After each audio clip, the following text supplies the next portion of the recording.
สำหรับนักเรียนที่จะไปเสี่ยงเวฟขี่กับโชเฟอร์มือใหม่คลิปนี้ป้ายจราจรกลับขึ้นมาแล้วเด้อต่อข้อที่31เด้อข้อที่31นี่ถามว่าตามช่องจราจรนี้อยู่นอกเขตตัวเมืองอนุญาตให้เล่นด้วยความไวเท่าใดเบิ่งป้ายจราจรนี้ดีๆเด้อมีกอไก่ขอไข่คอควายงองัวให้เลือกกอไก่นี่50กิโลเมตรต่อชั่วโมงขอไข่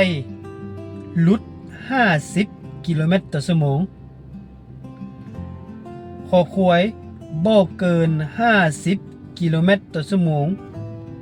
และบ่เกิน120กิโลเมตรต่อชั่วโมงงองัวบ่หลุด50กิโลเมตรต่อชั่วโมงและบ่เกิน90กิโลเมตรต่อชั่วโมงเป็นเจ้าสิตอบข้อใดนี่ป้ายจราจรนี่ก็คือมันมักมีเสาเป็นรูปโกนบานเนาะเป็นรูปประตูโขงมีเสาแบบนั้นแล้วมันจะมีป้ายแบบนี้กำหนดไว้แต่ละช่องบ่คือกันแม่นบ่เขามักเห็นในเขตตัวเมืองอยู่แถวปักเซก็มีเห็น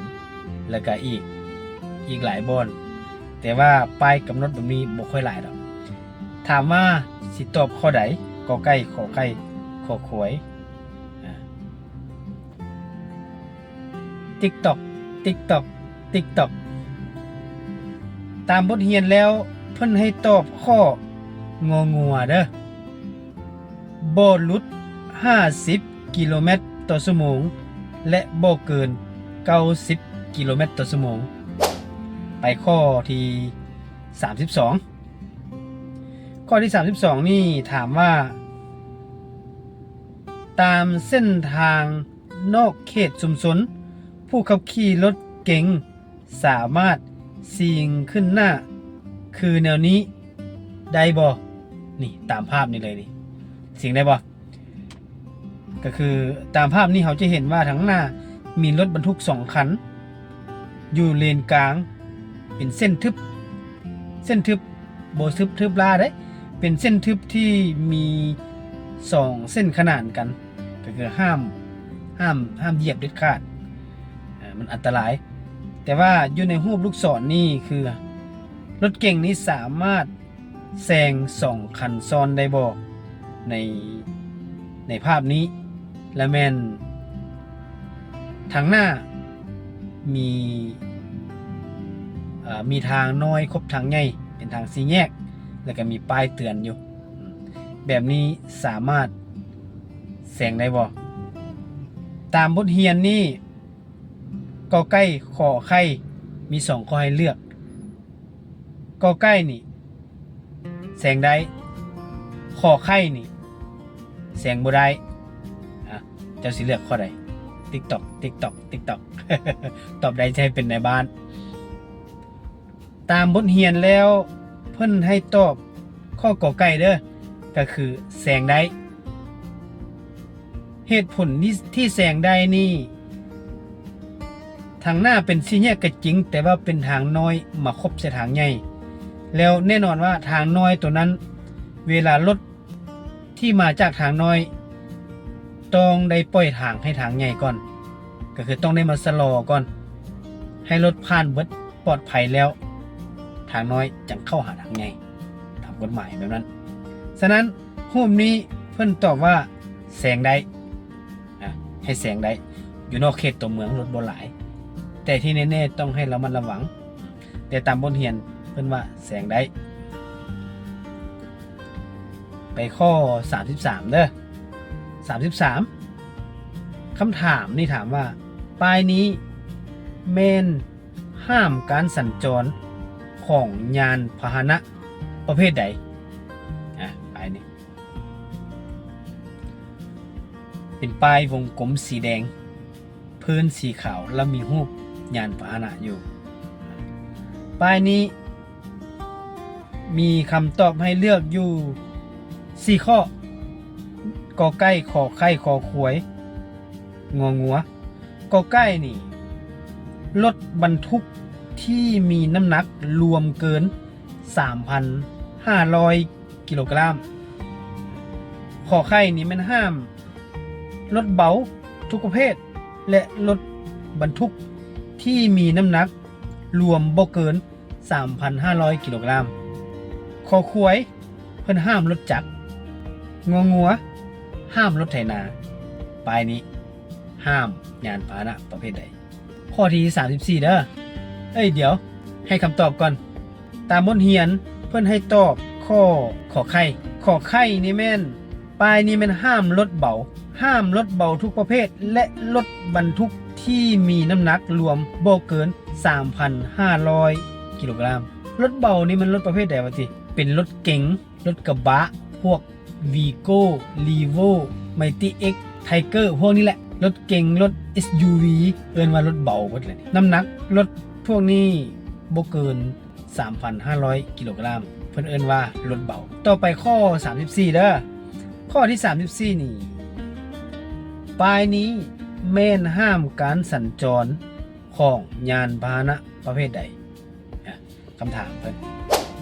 อยู่ในนี้มีกอไก่ขอไข่ขอขวยงองัวให้เลือกอีกเจ้าสิเลือกข้อใดกอไก่แม่นรถบรรทุกที่มีน้ำหนักรวมเกิน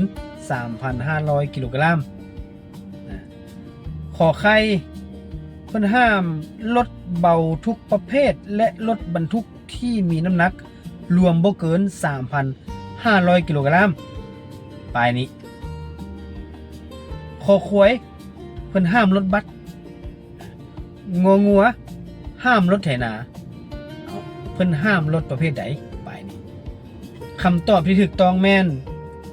ห้ามรถบรรทุกที่มีน้ำหนักรวมเกิน 3,500 กิโลกรัมก็คือห้ามรถบรรทุกหนักนั่นแหละประเภทรถ10ล้อ6ล้อแกหินแกสายพวกนั้นแหละเพิ่นห้ามรถประเภทนั้นต่อไปแล้วแม่นข้อที่35ข้อที่35นี่คำถามนี่มีอยู่ว่ารถเก๋งคันนี้สิ่งขึ้นหน้ารถจักรเป็นการละเมิดกฎจราจรหรือบ่ค่อยอ่านช้าๆให้เด้อเบิ่งตามรูปเลยรถเก๋งนี้มันสิ่งขึ้นรถจักรขึ้นแบบนี้น่ะสามารถสิ่งได้บ่เบิ่งป้ายทางข้างเพิ่นมีกอไก่ขอไข่ให้เลือกกอไก่นี่แม่นละเมิดก็คือห้ามแสงละเมิด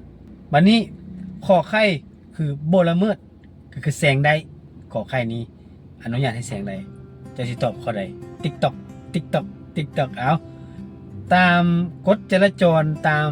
ข้อสอบสิ่งและแม่นเพื่อนให้เลือกขอไข่ก็คือบ่ละเมิดก็คือแซงรถจักรนี่ได้ข้อต่อไป36ในเขตบังคับของป้ายนี้ฟังดีๆเด้อในเขตบังคับของป้ายนี้ห้ามรถประเภทใดสิ่งขึ้นหน้าห้ามรถประเภทใดสิ่งขึ้นหน้าเพิ่นมีให้เลือก4ข้อคือเก่ากอไก่ขอไข่คอขวยงองัวกอไก่นี่รถบรรทุกที่มีน้ำหนักรวมเกิน 3,500 กิโลกรัมขอไข่รถเบาทุกประเภทและรถบรรทุกที่น้ำหนักรวมบ่เกิน 3,500 กิโลกรัมขอขวยรถเบางองัวรถบัสโดยสาร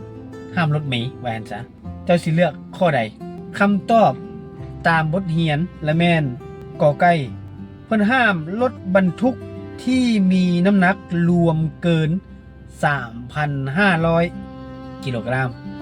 ไปนี่เอาข้อต่อไปเด้อเรียนซะข้อที่37คำถามมีอยู่ว่ารถ2คันมาฮอดขัวพร้อมกันคันใดต้องได้ปล่อยทางฟังดีๆเด้อคันใดต้องได้ปล่อยทางกอไก่รถเก๋งต้องได้ปล่อยทางขอไข่รถไถนาต้องได้ปล่อยทาง TikTok TikTok TikTok คำตอบตามบทเรียนนะแม่นรถเก๋งต้องได้ปล่อยทางเห็นบ่ป้ายห้ามอยู่หั่นมันจะมี ลูกศร2เบื้องสังเกตว่าเบื้องรถเก๋งอันลูกศรสีแดงก็คือห้ามรถเก๋งรถเก๋งต้องได้ปล่อยให้รถไถนาข้ามไปก่อนอันนั้นมันคำตอบตามบทเรียนข้อต่อไป38นะ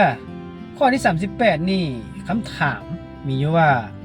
ป้ายนี้เตือนให้ผู้ขับขี่ฮู้ว่าแนวใดเตือนให้ผู้ขับขี่ฮู้ว่าแนวใดเห็นบ่ป้ายสามเหลี่ยมมีเส้นสีแดงอ้อมรอบพื้นสีขาวและมีสัญลักษณ์มังแงงกลางครึ่งนั่นแหละสามเหลี่ยมแบบนี้แม่นป้ายเตือนอันตรายจือไว้ง่ายๆแล้วทางลุ่มเขียน300 m แม่นบอกก็คือ300 เมตรบัดนี้คำถามแม่นป้ายนี้เตือนให้ผู้ขับขี่ฮู้ว่าแนวใดกอไก่ขอไข่คอควายข้อนี้มี3คำตอบกอไก่แม่นอีก300 เมตรทางหน้าจะเป็นทางทบขัวอันตรายขอไข่แต่จุดนี้ไปทางหน้า300 เมตร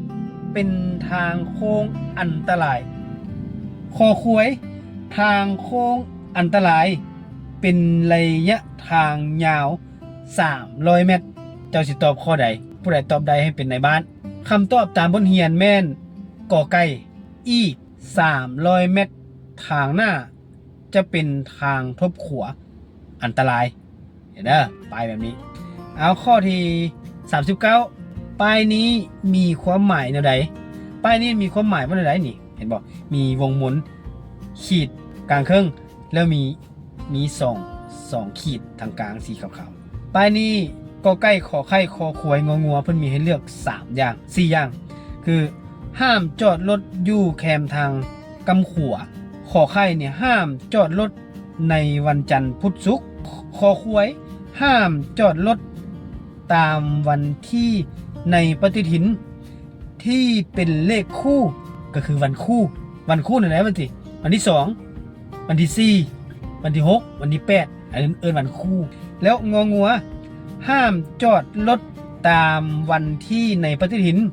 ที่เป็นเลขคีกวันคีกเหรอดิวันที่1ก็คือวันคีกวันที่2วันคู่วันที่3วันคีกวันที่4วันคู่วันที่5วันคีกนับตามนั้นเด้อแล้วเจ้าสิตอบข้อใดล่ะตอบในคอมเมนต์ไว้ให้เด้อป้ายนี้ห้ามวันหยังก็คือห้ามวันคู่เด้อตามบทเรียนแม่นห้ามขอไข่ห้ามจอดรถตามวันที่ในปฏิทินที่เป็นวันคู่ก็คือวันที่2ที่4ที่6ที่8ห้ามจอดข้อที่40ป้ายห้ามนี้บอกให้นักขับขี่ต้องปฏิบัติแนวใดมีกอไก่ขอไข่ขอควายเด้อกอไก่แม่นแต่ป้ายนี้ไปทางหน้า400 เมตรผู้ขับขี่ต้องรักษาระยะห่างจากรถคันทางหน้าบ่หลุด70 เมตรขอไข่แต่ป้ายนี้ไปทางหน้า400 เมตรผู้ขับขี่ต้องรักษาระยะห่างจากรถคันทางหน้าบ่เกิน70 เมตรขอควายอีก400 เมตรจะถึงเขตระยะห่างจำกัด70 เมตรผู้ใดยังสับสนเดี๋ยวสิอ่านขึ้นใหม่เด้อคำถาม40ป้ายห้ามนี้บอกให้นักขับขี่ต้องปฏิบัติแนวใดกอไก่แต่ป้ายนี้ไปทางหน้า400 เมตรผู้ขับขี่ต้องรักษาระยะห่างจากรถคันทางหน้าบ่หลุด70 เมตรก็คือบ่ให้เข้าไปใกล้เขาเกิน70 เมตรโดยประมาณเฮากะว่าตั้งแต่รถเฮานี่หัวรถเฮานี่ไปฮอดก้นรถเขาเจ้าหั่นประมาณ70 เมตรบ่ให้เข้าไปใกล้เกินกว่านั้นอันนี้เขาก่อเด้อแล้วข้อขอไข่แม่นแต่ป้ายนี่นะแต่ป้ายห้ามนี่นะแต่ป้ายนี่ไปทางหน้า400 เมตรผู้ขับขี่ต้องรักษาระยะห่างจากรถคันทางหน้าบ่เกิน70 เมตรบ่ให้เกิน70 เมตรอันนี้มันขอไข่บัดนี้คอควายอีก400 เมตรจะถึงเขตระยะห่างจำกัด70 เมตรเข้าใจบ่บ่สับสนเนาะก็คือง่ายๆให้เลือกข้อใดเพิ่นมีกอไก่ขอไข่ขอควายค่อยตอบให้กอไก่เวลาเห็นป้ายแบบนี้บอกเฮาว่าเพิ่นห้ามเฮา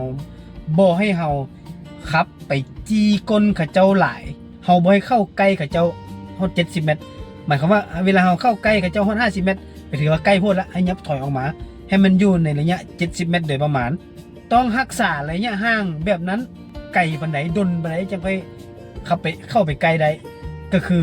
400 เมตรประมาณ400 เมตรตั้งแต่ปลายนี้ไปเขาปฏิบัติตามปลายนี้ก็คือบ่ให้เข้าไกลเกิน70 เมตรในระยะห่างในระยะความยาวที่เราจะขับไปน่ะ